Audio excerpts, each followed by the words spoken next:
بێڕێزیەکانی ئەم دوایەی فەڕەنسا بەرامبەر بە ئیسلام و پێغەمبەر درودی خوای لەسەر بێت ناڕەزایەتی فراوانی موسڵمانانی لێکەوتەوە و بە هەموو شێوەیەک ئیدانەی ئەو کارە نامرۆڤانەی فەڕەنسا دەکەن. هاوڵاتیانی خەزای سۆرانیش پشتگیری خۆیان بۆ ئیسلام و پێغەمبەر درودی خوای لەسەر بێت دووپات دەکەنەوە و دژی ئەو کارەی فەڕەنسا دەوەستنەوە ئیدانەی هەر کەسێکیش دەکەن کە لە ناوەخۆی کوردستان پشتگیری فەڕەنسا بکات. بەداک و باوە بەنەفسەوە بەڕۆحەوە بە قوربانی ئەو پێغەمبەرەی بم صلی الله عليه وسلم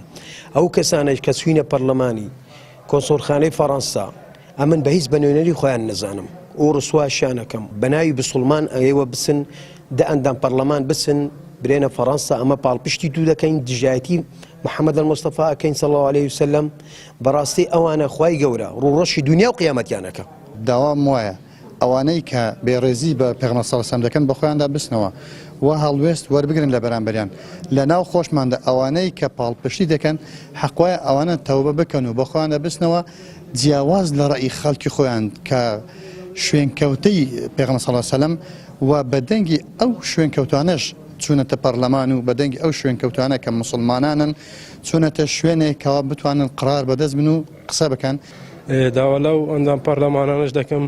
کە بەناوی کوردەوە بەناوی کوردستانەوە دەچن پشتیوانی لە کۆنسۆڵخانەی فەڕەنسا دەکەن با بەناوی مە قسە دەکەن ئەمە دژی ئەو سوگەوتەی پەرلەمانتارانەین بە هیچ شێوازێک رازی نابین. هاوکات مامۆستایانی ئاینی خەزای سۆرانیش ئیدانەی ئەو کارەی فەڕەنسا دەکەن و دووپاتی ئەوە دەکەنەوە کە موسڵمانان دەبێت پێغەمبەر سەلی الله عليه وسلم و ئیسلامیان لە هەموو شتێک خۆشتر بوێت و دژی هەر کەسێک بوەستنەوە کە دژی ئیسلام و پێغەمبەر بێت درودی خوای لەسەر بێت ڕاشی دەگەێنن ئەو پەرلەمانتارانەی پشتگیری فەڕەنسایان کرد دژی پێغەمبەر درودی خوای لەسەر بێت ئێمە بێبەرین و مافی ئەوەیان نییە بە ناوی کوردی موسڵمان پشتگیری فەڕەنسا بکەن. دەبێ محەممەدمان لە خۆمان لە ماڵ و منداڵمان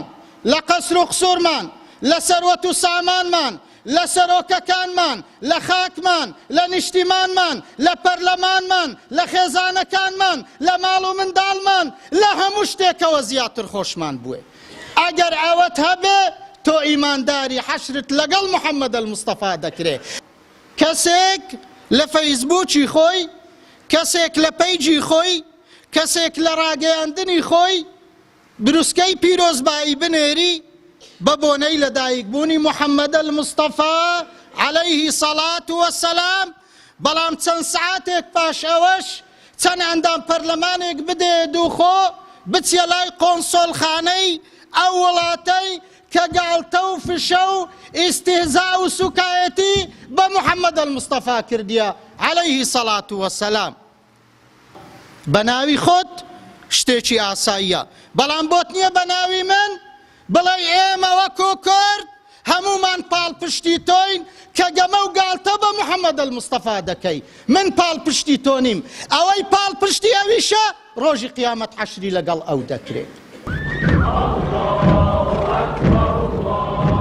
لەگەڵ هاتنی ئیسلام بۆ کوردستان باوەشی بۆ ئەو پەیامە پیرۆزە کردوتەوە و بە ڕوح و گیان سەرخەری ئیسلام بوونە و خاوەنی سەرکردا سەلاحەدینی ئەیوبی بووە کە سەرکردایەتی هەموو جیهانی ئیسلامی کردووە. لە 100 ساڵی ڕابردووە بەرامبەر بە گەلی کوردستان. ئەوەی ئێستا بەشێک لە پەرلەمانتەر و ئالمانیەکان لە پشتگیری فەڕەنسا دەیکەن بێ ئەوەی ئاگایان لە مێژوو بێت قسە و لێدوان دەدەن و دەڵێن فەڕەنسا 100 ساڵە هاوکاری گەلی کووردە بێ ئاگالەوەی لە 100 ساڵی ڕابردوو پەیماننامەی سایکس بیکۆ واژۆکرا و لە سەردەستی فەڕەنسا کوردستان کرایە 4 پارچە. ئازاد و مەراوەی کەناڵی ئاسمانی پەیام